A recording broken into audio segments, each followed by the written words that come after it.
The harsh screech of metal against rock shattered the quiet of the morning as Margaret Whitmore's spotless white Escalade jolted to a sudden, jarring stop. From my kitchen window, I watched the front tires disappear into a thick pool of black muck, the rear wheels helplessly spinning on wet, slick clay. Steam hissed out from beneath the hood as the engine temp gauge soared into the red. Inside the cab, Margaret slammed her fists against the steering wheel, her signature blonde curls already wilting in the heavy summer humidity. This wasn't an accident. It was the result of months of warnings gone ignored. Margaret had finally learned what happens when you trample over someone else's land like you own it. I'm Robert Chen, owner of 12 acres just beyond the edge of Willowbrook Estates in Cedar Valley. I bought this land 5 years ago after retiring from city life. It had everything I wanted: rolling hills, a quiet creek on the east side, and above all, peace. The property included an old farm track that crossed the northwest corner linking Willowbrook to Highway 47. County records confirmed what I already knew.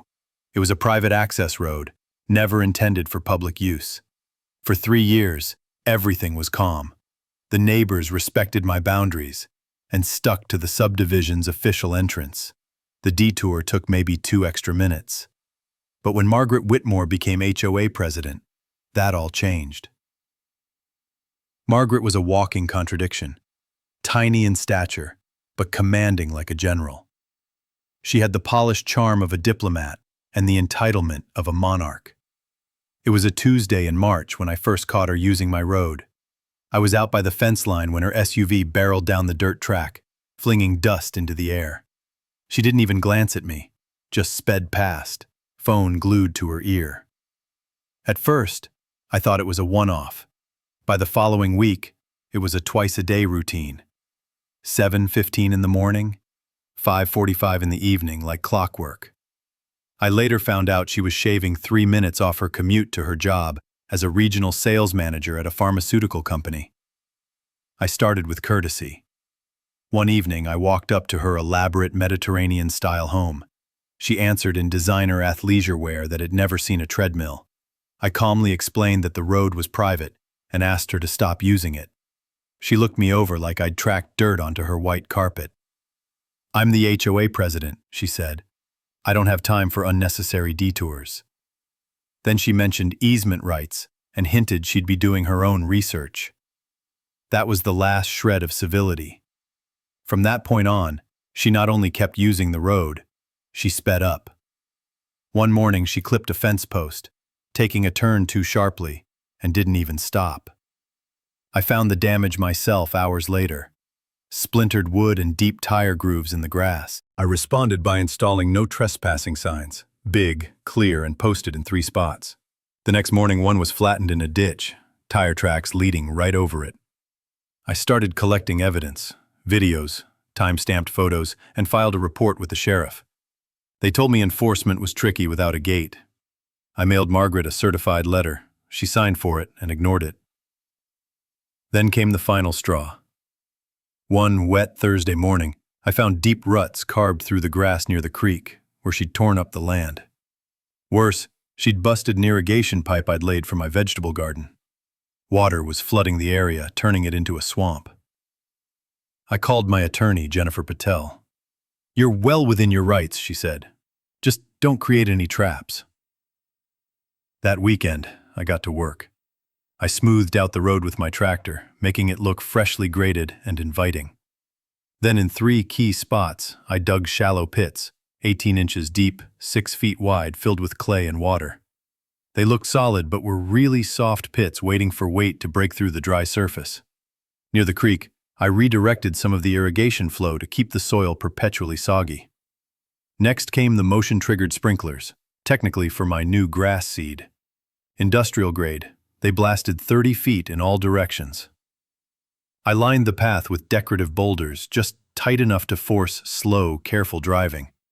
Legally, it was all sound, just landscaping. For 3 days, silence. No Escalade. I figured maybe she was away, but Wednesday at 7:10 I heard her approach. I sipped my coffee and waited. She came tearing around the bend, same speed as always. She hit the first clay pit like a hammer hitting a sponge. Her SUV sank forward with a loud slurp, mud splashing over the hood. Her tires spun wildly as the sprinklers kicked on, hammering the windows and sides with heavy jets of water. Her attempts to reverse only sank her deeper. I walked down casually, mug in hand. She lowered her window just enough to yell something about her lawyer.